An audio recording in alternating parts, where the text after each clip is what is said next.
Masama tayo. Di ba kuya? Tay, sabi mo ako tay. Okay din. Tay, ano? Di ba? Amen. Di ba? Kasi yun yung kalakasan natin eh. Hindi okay lang yan. Nanay ko Catholic. Hindi yung naano eh. Hindi, alam din niya yan. Yun nga lang, ang kinumunatam kasi nila, yun na yun. Ang mahihirap kasi ganito, tayong mahihirap. Pranas ko yan, Katoliko ko dati. Kung ano yung mga naranasan natin, di ba tay, wala na tayong oras pang aralin. Basta Lord, di ba? Kasi yung totoo, kaya tayo mahal ng Diyos dahil alam niya na kilala natin siya eh. Pero ngayon nga sabi, di ba, hanapin mo ko at masusumpungan mo ko. Kasi iba rin talaga na yung kilala mo siya bilang Diyos, kung hindi mo na kailangan makita pa, o hawakan siya dahil kausapin mo lang siya sa isang silid ng dalawa kayo, okay na yun. Dahil sabi nga ng Diyos, di ba, idadasal mo pa lang, alam ko na. Hindi mo na kailangan ng marami pang salita. Kung yung ibon nga sa parang napapakain ko, ikaw pa kaya na anak ko? Tingnan mo tay, tayong mahihirap. Ako wala akong trabaho, hindi ako nakatapos, laking babuyan ako. Basurero tatay ko. Pero tay, bakit biniyayaan ako ng Diyos kahit wala akong trabaho? Isang beses ako magtrabaho, sapat na sa pangkain ko. Kasi sabi ko sa Panginoon, di ko na pong pangarap yumaman, ikaw yaman na kita. Huwag mo lang kaming gutumin ng buong pamilya ko. Sasalitain ko yung salita mo, Lord, kahit makasalanan ako. Magkasalanan ako ngayon, mamaya, Lord, patawarin mo ako. Pero sasalitain kita kasi yun na lang yung kaya ko ibigay para sa mga biyayang binigay mo sa buhay ko. Yung mabuhay lang ako, nakasama ko yung mga anak ko, at mabigyan ko sila ng tamang aral ng Diyos, masaya na ako dun eh. Dahil alam ko, hindi yaman ng mundo yung pwede kong ibigay sa anak ko, kundi yung yaman na meron yung Diyos. Kasi yung yaman ng mundo, nakita mo naman sa panahon ngayon, tay, napapanood ko nga mga bata, hindi na naniniwala sa kasal. Hindi naniniwala sa kasal, tay. Naniniwala saan kakabit? Sa mayaman. Bata tama ba yun na pagpapalaki sa anak? Di ba napakasaklap? Hindi mo ba alam na kapag ka nagkaanak kayo niyan, nalaman niya, hindi mo alam kung kanino tatama yung balik. Walang karma, pero ang sabi ng Diyos, kung anong tinanim mo, yun yung aanihin mo. At may ancestor, yung namamana yung kasalanan.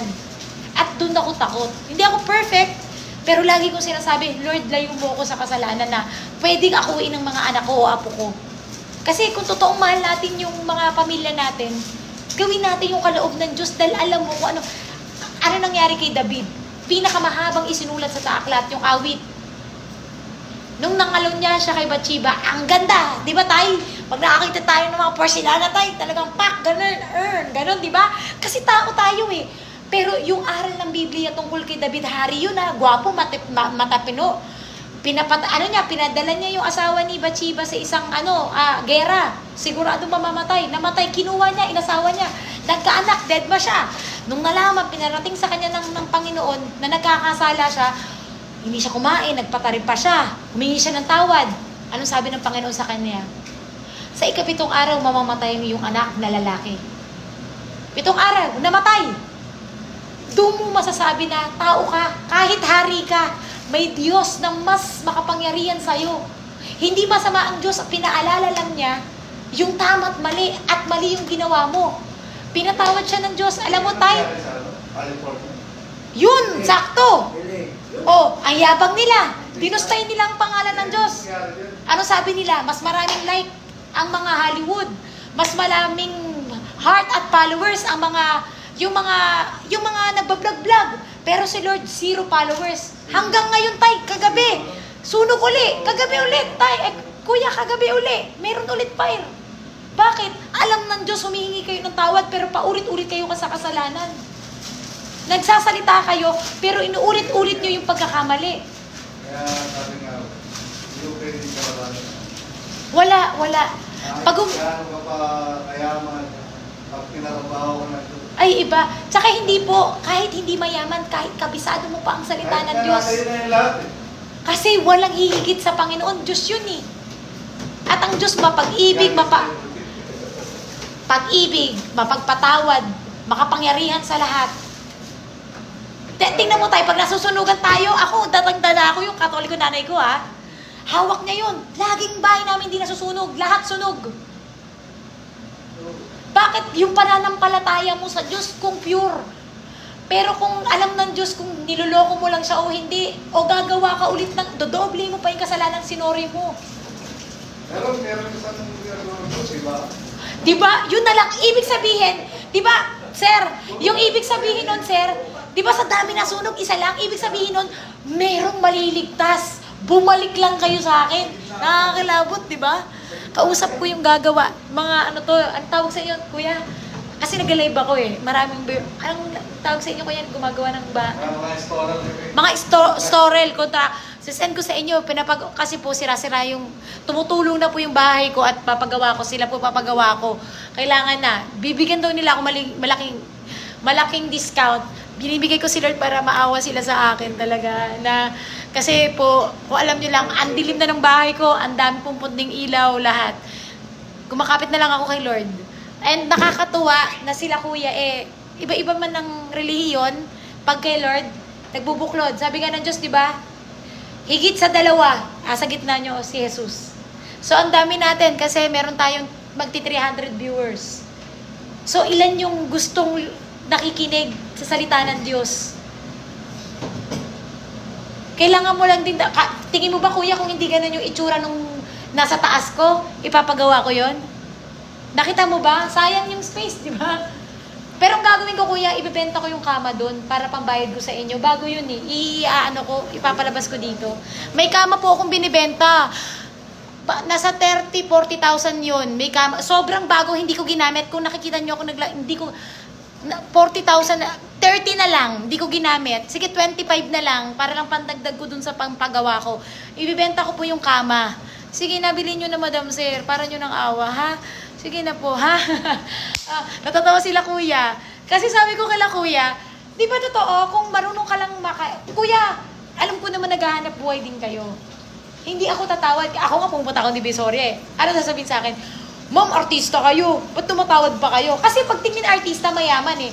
Ma'am, hindi naman ako si Marian Rivera. Sana nag-mall na lang ako. Hindi na ako pumunta ng Divisoria. Tama, mali. Kasi pag nakita ka kasing artista, mayaman ka agad eh. Hindi po. Ako naniniwala ako, ang mga yumayaman lang dyan, Marian Rivera, Sara Geronimo, yung mga nagsimula, Katniel, yung mga yan. Pero yung katulad namin, kahit matagal na kami sa industriya, at patas ka sa laban, walang yayaman. Makakaahon ka, pero yung pangkain mo lang, yung maayos lang yung buhay mo, kumakain kayo. Pero yung mabibili mo yung mga LBLB, hindi ako. Pagka talagang prosigido ko, ako, hindi ko kailangan ko pagawa to dahil kailangan na talaga dahil inaanay-anay na dahil bebenta ko yung ano ko dahil ha, ipopost ko po please guys, bilhin nyo na ha, bibigay ko kala kuya pambayad ha. Yung mga damit ko rin bawal pa kasi alam mo naman to si TikTok, diba? You know, TikTok please, kailangan ko lang i-dispose lahat ng gamit ko pambayad para mo ng awa kung alam mo lang ha, prayers na lang talaga yung bumubuhay sa akin. I love you, Lord. All glory to God. Kuya, okay tayo ha. Kumain lang kayo dyan ha. O, di ba kuya? Tiwala lang tsaka kuya. Ang lakas natin kay Lord. Alam mo yan kuya, kunyari anak mo, tuition fee. Di ba kahit ano, uutang tayo, mababayaran mo pa. Di ba? Mababayaran mo unti-unti. Ako, may utang ako. Binayad ko yung bag ko. Aanin ko yun. Mabubulok lang yun. Tama, mali, kuya. Di ba? Babayad ko yung bag ko. Aanin mo yun. Kung may utang ka naman. Kesa ma-stress ako, ano na ako yung parang 1 week di ako natutulog. Sabi ko nga sa inyo, si Lord na lang bumubuhay sa akin. Alam ng mga kasambahay ko yun. Yung mga angels ko. Diba? Ako makapit na lang ako kay Lord. Kung sa tingin nyo, akala nyo, meron akong sugar daddy o may jowa. Wala po akong jowa. Tumatawa yung mga kasambahay. Wala po. Sugar mommy, ito po, ako po. Kapatid, kuya, kamag-anak. Pwede nyo akong advice. Pero wala po talaga. Pero yung salita ng Diyos yan, talagang yan ang gusto kong banding. I'm a sinner like you, but all glory to God. Lahat tayo gustong maligtas ng Diyos. Lahat tayo gusto niyang makasama sa kanyang hapagkainan. Biruin mo, makakasama mo yung may likha. Yun na lang inaasahan kong yaman. Pero yung yaman ng mundo, wala na, lahat ng mabubulok. Nakita nyo yung sa LA na kuya? Napakayamang bansa. Pangarap ng lahat. Buti na lang, alam mo, sa totoo lang, ang alam ko lang dun, Hollywood. Pero yung dream na pumunta doon, wala, alam ng Diyos, hindi ko, yun, dream. Nakapunta ako sa Japan, doon ginawa yung anak ko, yun, pwede ko pang puntahan. Dahil napuntahan ko na, pero yung mga ganun, yung mga alwal talaga na buhay, yung Paris, ganyan, gusto ko yung kung saan nanganak si Jesus yun, kaso may nakakagulo, di ba, kaya hindi rin natuloy-tuloy. Yun yung mga pangarap ko, pagka nagkaroon ako ng pera. Pero yung sabihin mo, bagong bahay, bagong kotse, wala na akong ganun. Basta okay anak ko, walang sakit. Nakakatulong ako kung hanggang kasambayo lang kaya, pamilya ko. Okay na po ako dun. Kasi kapag ka kumuha ka pa ng mas pa, doon ka na magiging sakim eh. Magkakasala ka. Lalamangan mo yung ibang tao. Maninira ka ng pamilya. Lahat ng kasalanan papasok pag hindi ka marunong makontento. Hindi ka marunong bumaba. Mataas ang pride mo. Diba? May mga taong iniiwan tayo at nilalayuan to your good. Para sa sarili mong kabutihan at sa mga mahal mo sa buhay. Pero hindi ibig sabihin nun, hindi mo siya mahal. Kaya mo iiwan isang tao kahit mahal mo. O may sama ka ng loob para maging mas maayos ka. Hindi mo siya iniwan dahil hindi mo na siya mahal. Eh di dapat, di ba? Pinalitan mo na yung mga taong mahal mo o magulang mo. Minsan, di ba, kahit magulang, di ba, nagkakasamaan kayo ng loob. Pero magulang mo pa rin yun. Kasama sa 10 Commandments yun, hindi na mababago yun. Pero kung pwedeng mabago mo siya, dahil umiwas ka na lang para hindi ka magkasala, mag-away kayong dalawa, mas okay pa yun. Hindi mo siya masasaktan.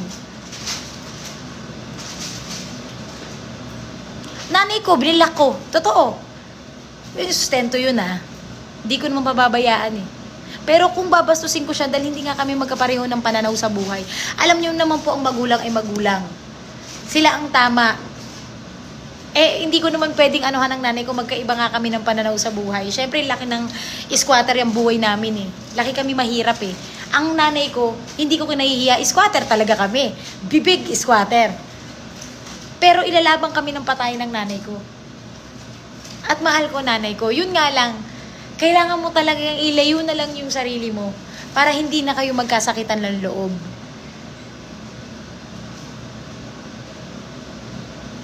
Kasi, di ba, hindi tayo perfect. Pero lahat ng guide ni Lord, tama. Pag hindi mo ginawa yun, may mangyayari sa buhay mong kahit nasa'yo na lahat, bakit malungkot pa rin ako? Bakit hindi pa rin nagiging sapat yung lahat ng meron ako? Minsan tanungin natin yun eh. Yung kahit nasa iyo na lahat, marami akong kilalang mayaman, bilyonaryo. Pero ang tanong nila, ba't hindi pa rin ako masaya? Ba't hindi pa rin ako kontento? Dahil wala, sinasabi mo lang na nasa iyo yung Diyos. Pero yung puso mo wala dun. Nasa layaw ng mundo. Sa mga bagay na nabubulok, kotse, eroplano, barko, mga magagandang gamit, branded bags, branded shoes, lahat branded. Eh, alam mo naman pag nawala ka, lahat yan wala, hindi naman sa yan maiiwan eh. Baka nga yung pag-iwanan mo pa niyan, maging masama pa. Bakit? Yung perang niyo saan niya gagamitin? Alam mo pa ba pag nawala ka kung saan gagamitin yung pera na iniwan mo? Eh kung iwan mo sa kanya yung salita ng Diyos, tapos iwan mo kahit konti lang ng kayamanan mo, tingin mo ba yung perang yung gagastusin niya sa masama? Dahil alam niya may guide siya ng banal na salita ng Diyos. At gagamitin niya yung maiiwan mo, konti man yan o malaki, sa maayos at sa kagustuhan ng kaloob ng Diyos. Ako wala ko iiwan yaman sa anak ko, pero alam ko yung salita ng Diyos. Kahit mawala ako sa mundo, alam ko, payapa ako. Bakit? Hindi sila magtitiwala at sasamba sa tao. Dahil yung tao pwede kang saktan, pwede ka iwan. Pero yung isang Diyos, hindi ka iiwan magpakailanman. Siya pa ang magliligtas ng buhay mo. Bunso ako, breadwinner ako. Sometimes masasaktan ka pag kailangan mo yung mga mahal mo sa buhay, wala. Pero ikaw lahat. Hindi ako nanunumbat, sinasabi ko lang po sa inyo na kahit gano'n nangyayari, mahal ko sila. At hindi ko sila pababayaan. Kahit wala akong kainin, bibigay ko sa pamilya ko yun. May sakit ako, Wala akong kasama. Kahit unti mo nanay ko, tinatawag ko. Wala. Nung that day na may sakit ako kinabagasan, sabi ko, Lord, pagalingin mo ako. Hindi kaya ng anak kong alagaan ako, nanay ako. Mag-isa lang ako. Wala akong kasambahay nun eh. Biruin mo, yun ang mahirap pag single mom or dad ka. Hindi ka pwedeng humingi ng tulong sa iba. Unti mo mahal mo sa buhay, natulungan mo ha. Hindi ka nila tutulungan. Doon papasok na, Lord, alam ko pagagalingin mo ako. Kinabukasan, pinawisan ako. Dumating nanay ko. Anong mararamdaman ko? Masakit, di ba? Pero bibigyan mo pa rin ng pera.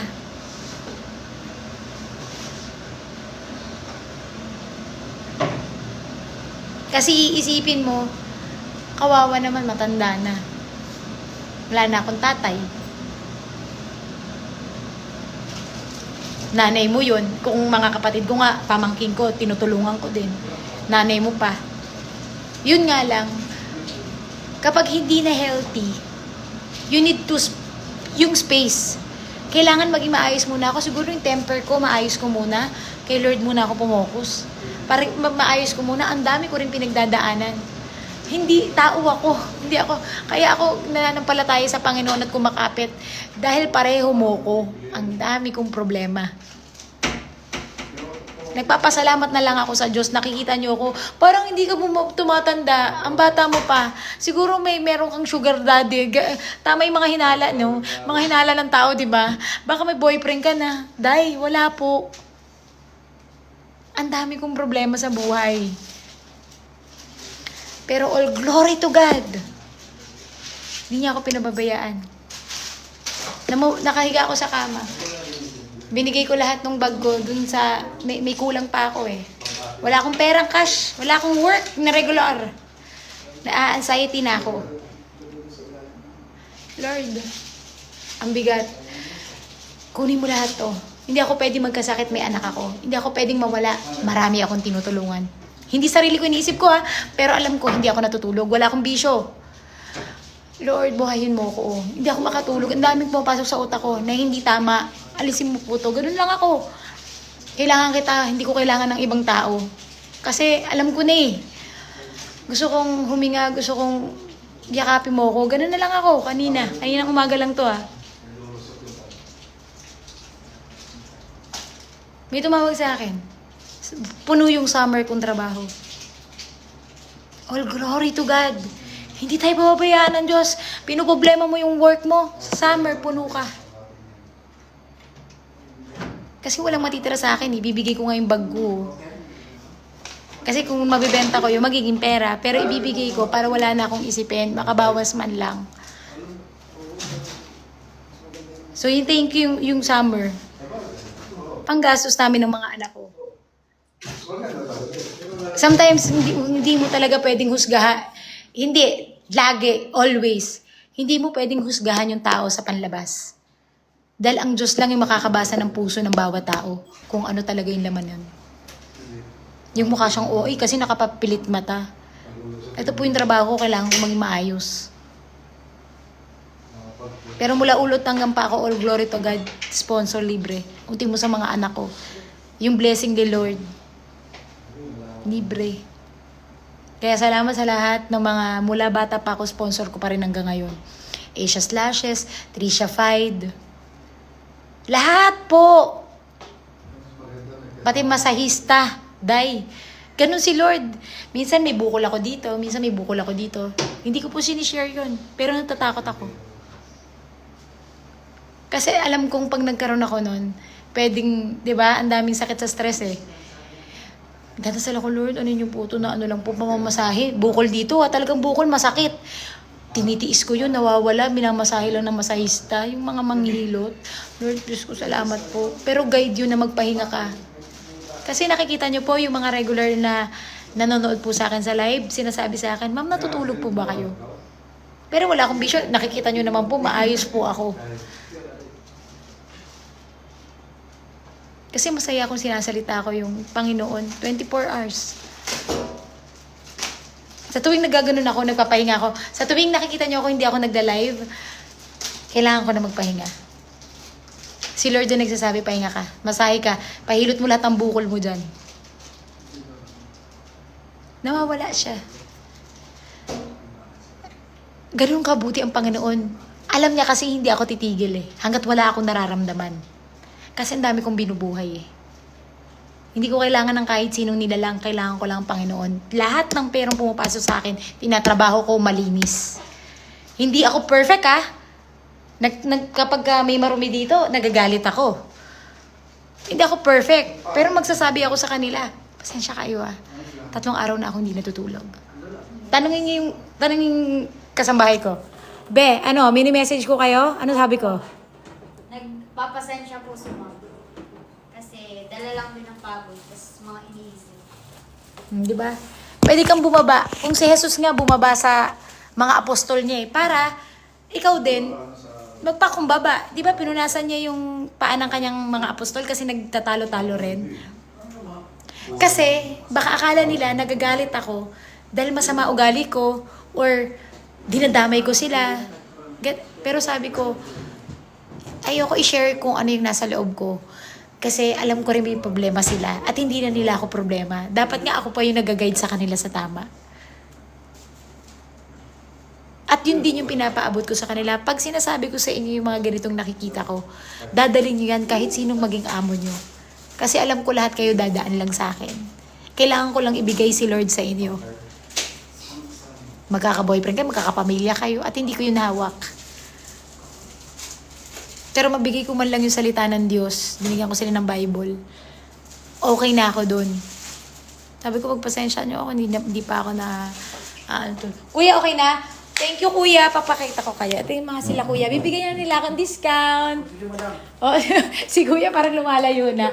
Parang ayaw na. Iba-iba kami na religion. Ito Christian. Ito Katoliko. Pero... we're good. God is good all the time. Lahat tayo anak ng Diyos, kuya. Lahat tayo Kristiyano. Huwag kang mag-alala. Iba-iba lang tayo ng relihiyon, pero lahat tayo anak ng Diyos. Tama? Kuya, God bless. Kuya, kumuha kayo dyan ng yan. Kumuha kayo, dala niyo yung pamilya niyo. Yan. Yung hindi yung ginagawa nila, yun nandun yung sa pinakaunahan, ha?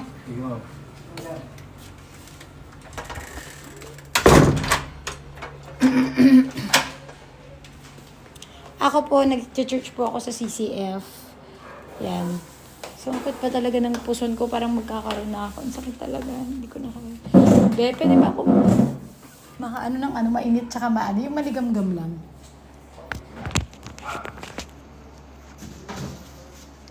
Ayan. Oh, ako na yung gulay. Gusto niyo na kumain? Lalagay ko na. Tapos nilagay ko. Yung hiniwa. Hindi yung lang, dito lang. Eto. Yung dito? Hindi yan. po. Yan, sige, mo lang. Maliliit lang Oo, po. para makain nyo. Tsaka ito, para may halo ng gulay yung mga bata. Ayoko yung purong baboy or Yan, okay na yan. Tapos puro maliliit lang, ha? Super maliit. Meron ako dyang umorder ka nga yung inaano na siya, dinudurog na. Ay, yung para mapino siya, ma'am. Oo. Di yung mga, bawang. Opo. May ganun yung hindi Opo. sasaksak. O order mo ha, yung malaki ha. Bayaran ko na lang. Para hindi kayo mahirapan. Ang pusong ko.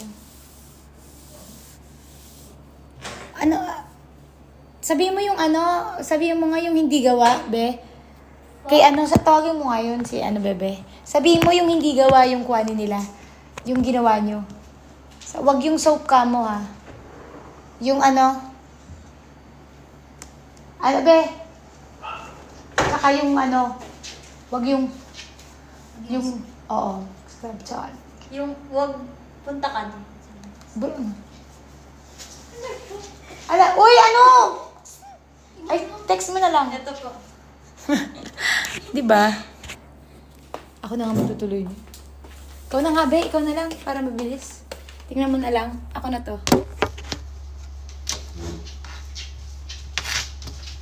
Diba? Nagigarin ako. Kasi baka biglang magutom mga bata. Luto na naman. Kasi ilalagyan ko ng gulay. Gusto ko kumakain sila ng gulay.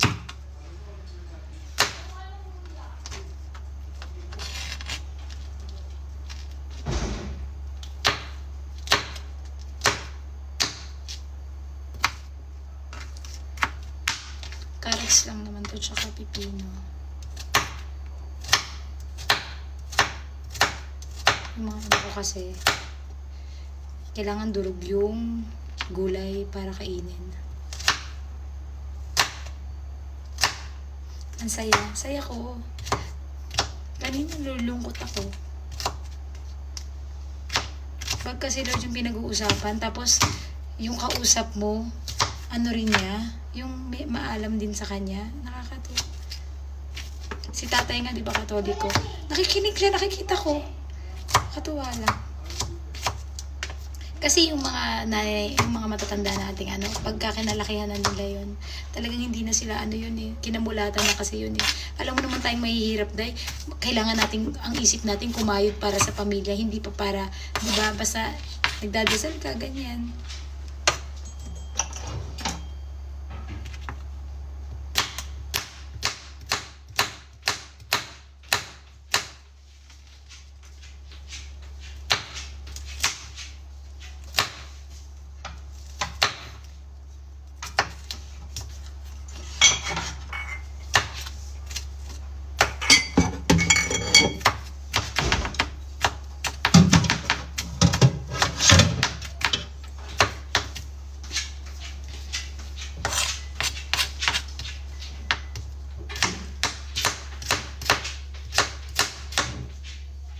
Giwa po ako. Hello, God bless you.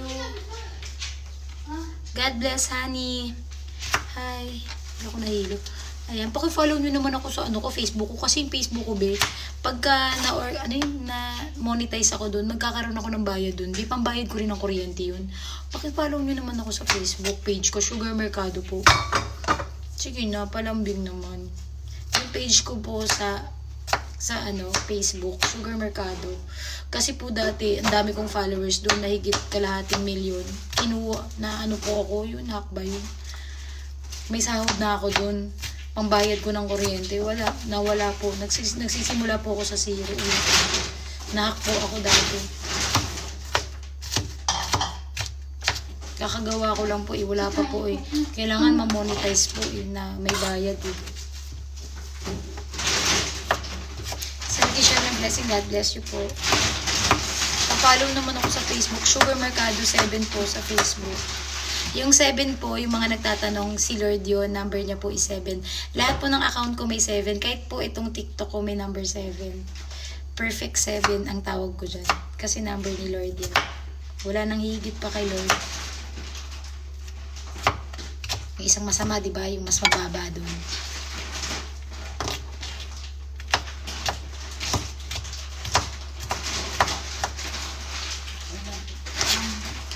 Ako po, pananamit ko, trabaho ko, bago ako mag-show.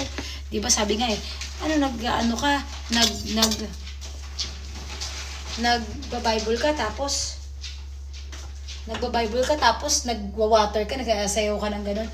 Bago po ako mag-show, dinadasal ko na po, patawaran niyo po ako sa isip, sa salita at sa gawa.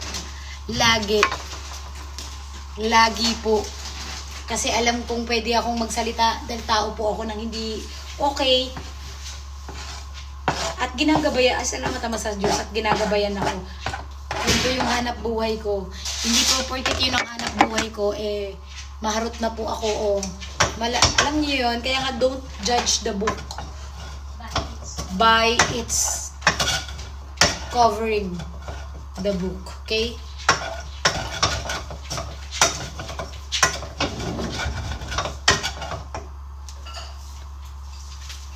Lagyan ko lang siya ng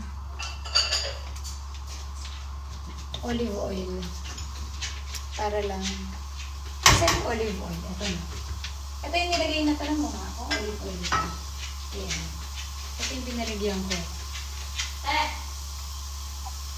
Nandun na yung olive oil. Ito yung olive oil. Yung oil ng mga bata, amo. Mantika ng mga bata.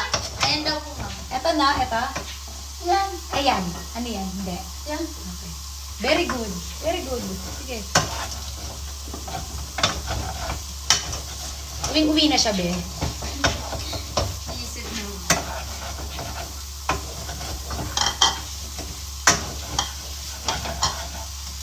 Ayan.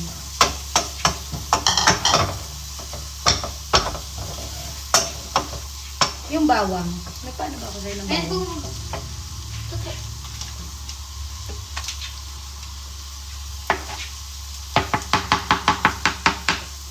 Lagyan mo nga ng isang pirasong bawang yung prutas ko, tsaka ganun din, yung konting-konting ginger. Ano yun? Tama? Oo. Luya. Para healthy yung mainom ko. Maganda pang luya sa Konting-konti lang. Yung isang ano lang, parang bawang lang yun. Ganun lang po kalaki. Oo. Tsaka yan. Dagdagan mo na lang yung orange. Vitamin C yung orange.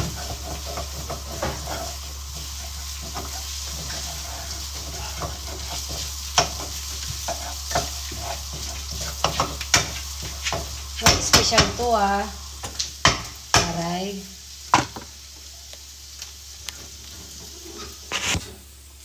Naku, dinistrict na naman tayo. Enough ko na nga. Sakto. Tapos sa ano ko na lang lagay? Sa lalagyanan. Dory, thank you po.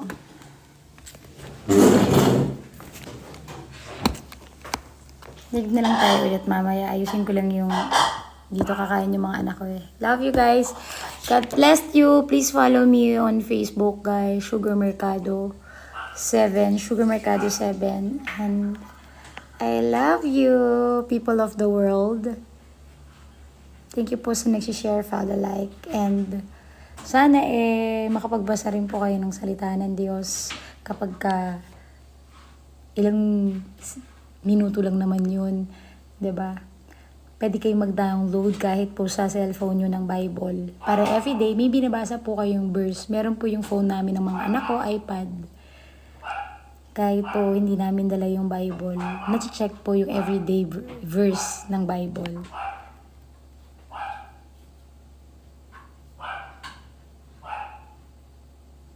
Ano yung... Ay, ganun ba? Thank you. Sige, off ko muna ha. Babalik na lang po ako. Sorry, TikTok.